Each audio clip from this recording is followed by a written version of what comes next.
But I can tell you, have you ever asked yourself these questions? We should stop this blind faith of a thing. Have you ever asked yourself, who took this picture of Jesus? Okay, have you asked yourself, this we are told that Jesus was existed for over 2,000 years ago. Have you ever asked you who is the photographer? Who snapped the pictures?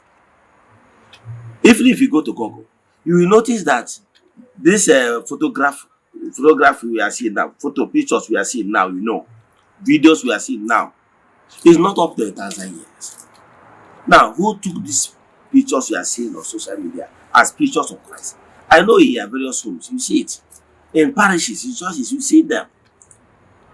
Those pictures. Do you know that those pictures are not Jesus' pictures? Do you know? Do you know that even that personality of Jesus, when that personality existed, there's nothing like pictures.